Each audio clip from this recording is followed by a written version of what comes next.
Hello, dear students. Hope you must be doing great. Today, I'm gonna teach you the first poem of class ninth, "The Road Not Taken." This poem is written by Robert Frost. Robert Frost is a nature-friendly poet. He always tried to depict the natural things in his poem, and he want to convey his feeling through the nature only, through the incidents of nature only.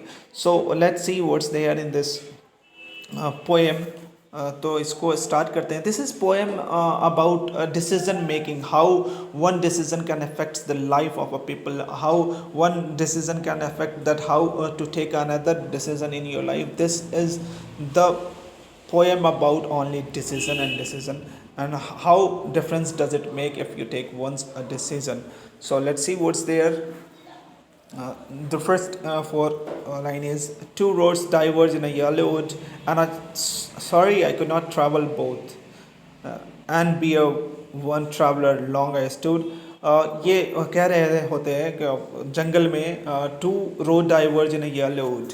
Yellow wood का मतलब है पीला जंगल, और वहाँ दो road diverge करता है. दो रोड डाइवर्ज, यहाँ आप देख सकते हैं, एक रोड और दूसरा रोड, एक रास्ते में दो अलग अलग रोड निकलते हैं.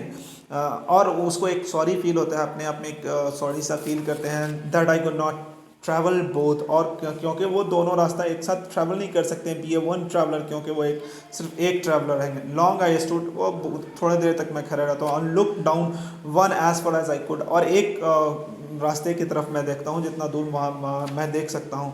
टू वेयर इट बेंड, जहाँ से वो मुड़ता है. इन द अंडर ग्रोथ, और वहाँ थोड़ा क्या होता है, अंडर ग्रोथ, थोड़ी झाड़ी पत्ती या फिर पेड़ पौधे वहाँ उगे हुए हैं. सो थोड़ा इसको क्लियर करेंगे. येलो वुड का मीनिंग क्या हो सकता है? Yellow it symbolises the autumn season. Yellow wood का मतलब होता है ऑटम का सीज़न, पतझड़ का मौसम, जिसकी वजह से पेड़ पौधे पीले हो जाते हैं. ठीक है, उस पेड़ के पत्तों सारे पीले हो जाते हैं. Autumn correspondent with old age. Autumn का मतलब किस चीज़ से होता है? ओल्ड एज को दिखाता है. The poet could be symbolically talking about the later stage of life. हो सकता है इसमें सिम्बॉलिक मतलब इशारतन पोएट बात करने की कोशिश कर रहे हो आने वाली लाइफ के बारे में. तो नेक्स्ट देखते हैं आगे क्या है. Then took the other just as fair. उसके बाद वो, जैसे कि वो देखते हैं कि एक रास्ता में आगे जाकर वो जंगल उगा रहता है, तो वो दूसरा रास्ता इख्तियार करते हैं जो उसको लगता है कि वो बेहतर डिसीजन है कि उस रास्ते को लेते. And having perhaps the better claim, और उसको लगता है कि हाँ ये उसने एक बेहतर रास्ता इख्तियार किया है.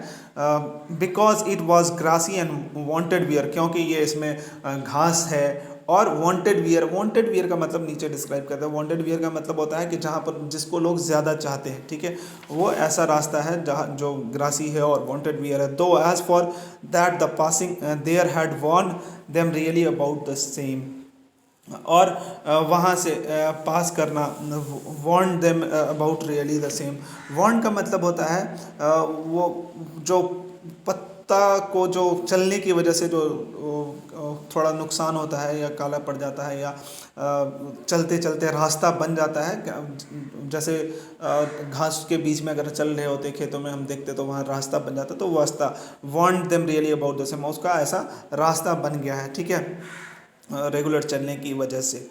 तो though as far as that passing there, वहाँ से पास करते करते वहाँ एक रास्ता बन गया है. सो थोड़ा सा इसको यहाँ पर इस लाइन को डिस्क्राइब करेंगे. Grassy and wanted wear.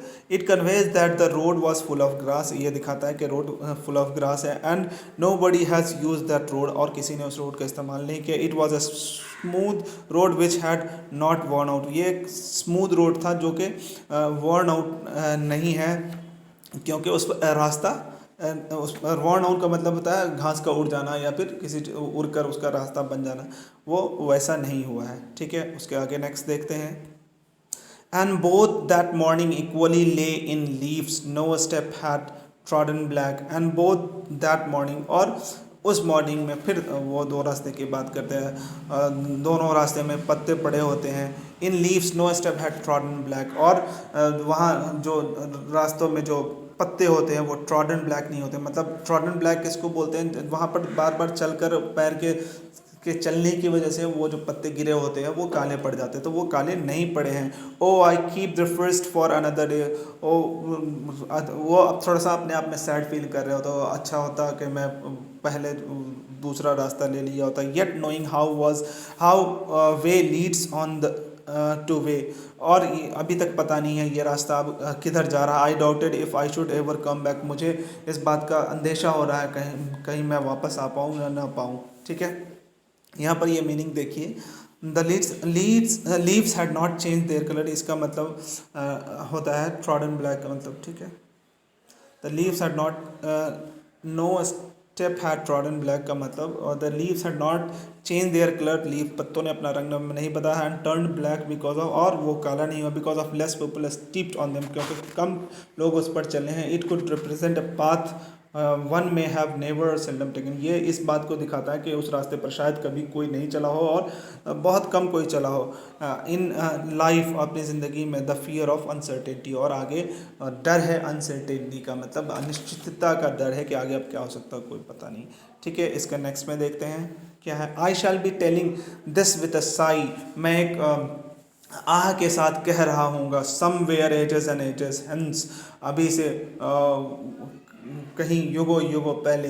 ठीक है, two roads diverge in the wood, दो रास्ते वुड में जंगल में निकलते हैं। And I took the one less travelled by, मैंने वो रास्ता इख्तियार किया था जो जिसमें लोग कम सफ़र किए करते हैं। And that has made all the difference, और इसी ने सारा डिफरेंस पैदा किया, इसी की वजह से मेरे ज़िंदगी का डिसीज़न अलग अलग लिया गया। ठीक है, और and that has made the difference का थोड़ा मीनिंग यहाँ देख रहे। This phrase mean how certain decision one makes in life could pave the way of many other decision, किस तरह से एक डिसीजन ज़िंदगी में लिया गया कि मैंने दूसरा रास्ता इख्तियार किया और उससे आगे आने वाले सारे प्रॉब्लम के तहत उसके हिसाब से और सारे फैसले लेने पड़े। तो एक फैसले लेकर ज़िंदगी में कितने सारे अलग फैसले लेने पड़ते हैं, तो एक फैसले कैसे आपको दूसरे फैसले लेने पर मुतासिर करते हैं, इस बात को दिखाने की कोशिश की गई है। होप कि आपको ये समझ में आया होगा।